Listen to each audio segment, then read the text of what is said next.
Okay, so my name is Kevin Zack, as Lynn pointed out, and I'm a applied physics major, so I'll be talking a little bit about the road to putting Sonoma State into space. And a couple pictures here just to note. This is a rocket that we built called Steve. It did not go into orbit, it only went to about 3 kilometers, and then the satellite, which did go, called Small Satellites for Secondary Students, or S4 for short. And basically what this was a program to teach secondary students hardware implementation in science.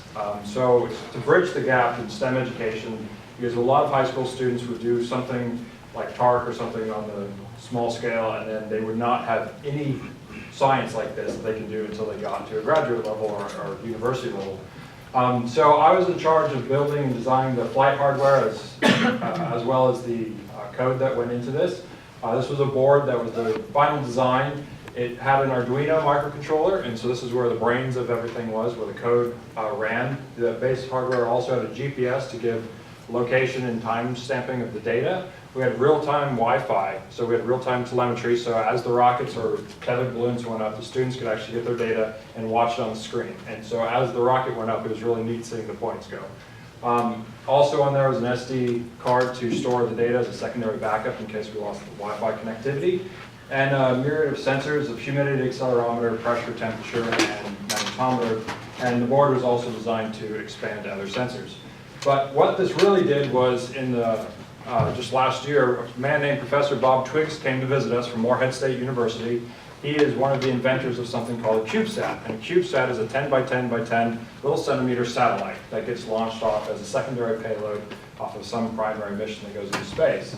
And this was really designed for graduate students at the beginning, but then now undergrads are doing it, and even high school students are building these things.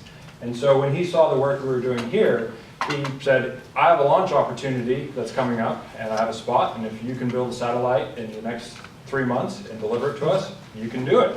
And so all of our technology was fairly large traces, about 50 mils, and dip-mounted parts. Well, very quickly we learned that we had to do something different. But out of that was born T-Logo Cube. T-Logo Cube is slightly smaller than a CubeSat. It's 5 by 5 by 15 centimeters. This is a scale model of it, a model, so you can see how small this is. So the technology that we had to shrink in here was quite impressive. We were launched on November 21st in 2013 into a polar sun synchronous orbit, and we had operations for 8 weeks before radiation got a hold of us. The unique thing about the satellite is the language that we use. It's MicroLogo. It's developed by a man named Brian Silverman. And what's unique about this is, unlike C, which many of you might know, it's compiled language, and I view it as like a ball. And if you need to change it, you have to undo everything and then recompile it. Well, MicroLogo is like a book. And so if you wanted to add a functionality to it, you just write it at the end of the book. If you want to completely change the entire purpose of the satellite to turn into a repeater, you just completely change the page and rewrite the code. And so when we want to talk to, we actually write one line in MicroLogo programs, send it up, it executes this and gives us back the answer. And I'll show you a little bit about that later. Our primary goals were to have MicroLogo work on orbit, which it did, to have the downlink telemetry, which is basically beacon packets every 20 seconds. The satellite just kind of sent out packets blindly. And then also for us to command and respond. And then we also had a magnetometer on board, which is one of our instrumentations, and we did a Fourier transform in orbit. That was from Sean McNeil at Morehead State University, our partner school on this, to do a Fourier transform to get its own spin rate and precession rate. So it can actually tell us how fast it's spinning. So I'd like to quickly just kind of show the physics team of the SSU, point out Dr. Garrett Jernigan on the left, and then Hunter Mills and Ben Cunningham all the way to the left. I have to really thank for their all of their work that we put together. We worked in a really small lab in Darwin 305 together for many, many, many hours. And without their help, this project wouldn't have actually been able to get completed in the time frame. And so I'd really like to thank them. And then Steve Anderson, who's kind of the catch-all guy that does everything. He's even over there doing cameras right now. So he does everything. So. If it wasn't for this team, it wouldn't have actually happened. The one piece that I'm going to kind of express about this satellite is the radio. This radio is $11, so not $1 million missions of NASA. This is an $11 radio operating in 70 centimeter ham band at 437.465. So if you're a ham operator, you could listen to our satellite. We had 100 milliwatts transmission power. To put that in perspective, that's 4 times less power than your cell phone. And with that, we were able to get a 1-degree pass on the horizon at 2,700 kilometers. To put that in perspective, if we have a station here, which we do, and we had one in Washington, D.C., we could relay a signal off of our satellite and talk to Washington, D.C. So that is just the distances that we're talking about. We're able to do with a little 100 milliwatt radio, which is really impressive. This is all open hardware stuff. And then to transmit to it, we just use a little amplifier at 50 watts. We could talk to it about 1,500 kilometers. So when it was around 10, 15 degrees on the horizon, we could command it to do something. So like I said, we had 3 months to really develop it. This is the final version of the inside of this thing. You can see the main flight board. We use NiCod batteries because they're really nice and stable and you can really abuse them. And then the internal here, you can see the green is the magnetometer, various temperature sensors, and some of the traces that we had here. We got traces widths down to 5 mils, so an order of magnitude that we can do from when we first started this to what we can do now. So our traces are really small. We have really compact electronics. Basically in a 1/2 inch by 1/2 inch square, we can have 64 pins that we connect all surface mount. We can do this pretty much consistently every time.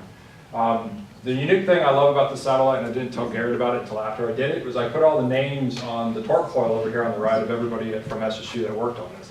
So this satellite is going to be in orbit for the next 19 or so years. So our names are in space, which is pretty cool, I have to say.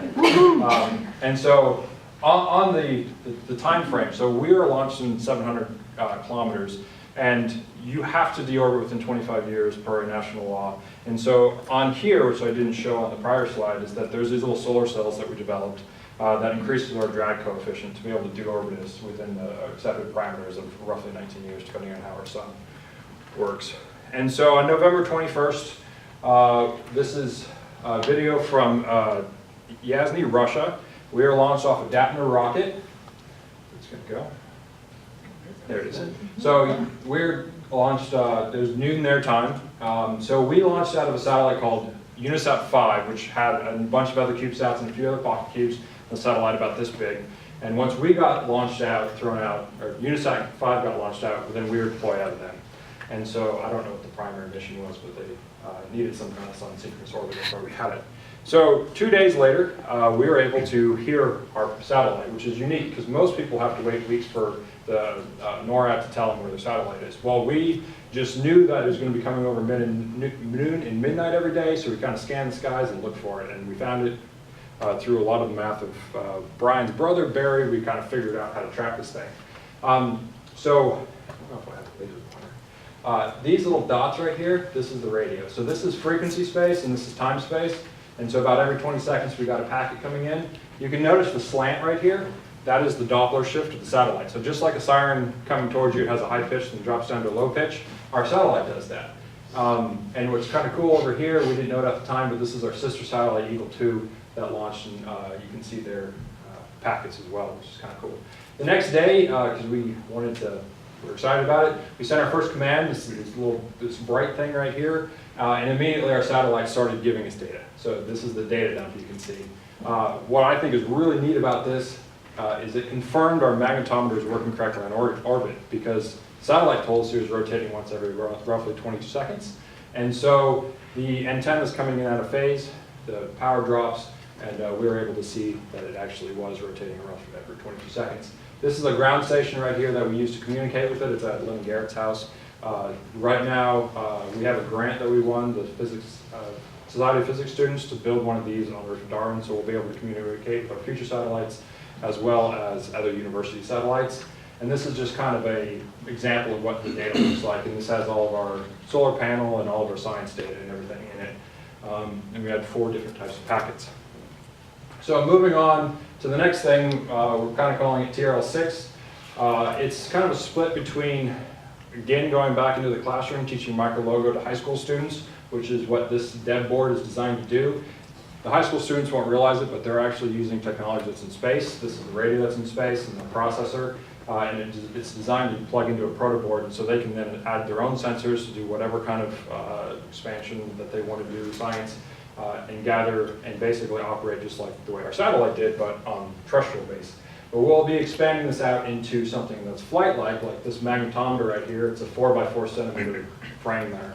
And we're able to connect everything over something called a one-wire network, which is a unique property of being able to use micro logo. So we have just everything is bus, and we don't have to worry about communication cables that break and fail. And then the key science we're doing is CZT, which is cadmium zinc telluride array. It detects hard X-rays, which X-rays can only be detected from space because our atmosphere absorbs it. So if we want to look at any X-ray sources, we have to be above our atmosphere. And this was developed by Garrett Jernigan, our mentor. He's luckily enough able to provide it to us. And so this whole satellite is going to be packaged over the next year or so, and we have a launch next spring off the International Space Station. We're going to be in a 1 by 1 or 10 by 10 by 10 little CubeSat form factor, which is kind of exciting that we're passing this project off to the next group of students. So look forward to their talk next year probably for this. So thank you, and if there's any questions.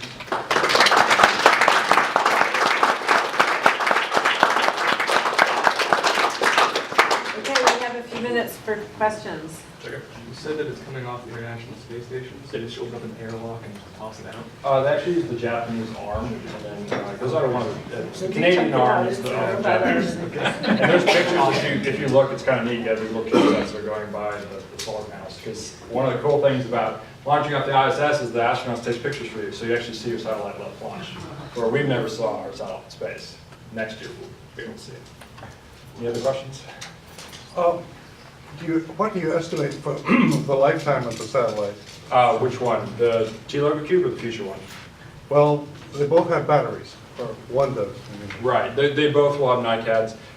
The orbital lifetime of T-Logo Cube is about 19 years, and that's just related with the drag coefficients coming down.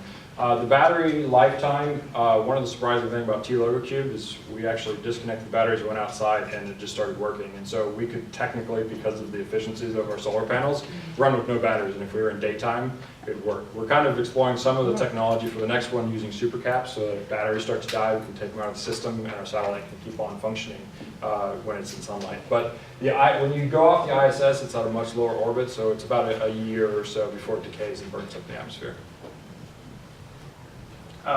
So when you're sending commands, is there any sort of encryption protocol or anything that's there, or could anyone actually track your satellite and send? If they had our software to be able to send it, we have checksums on every packet. So if the satellite gets some packet and it doesn't recognize it, it rejects it. So you have to have our ground-based software to actually send it up. So yeah, if that got leaked, then people could probably do that. But Sort of a secret code. secret code. It's safe by ignorance. Okay. And if I could chime in, this is a unique feature of this CubeSat. Reprogramming satellites in space is usually not allowed.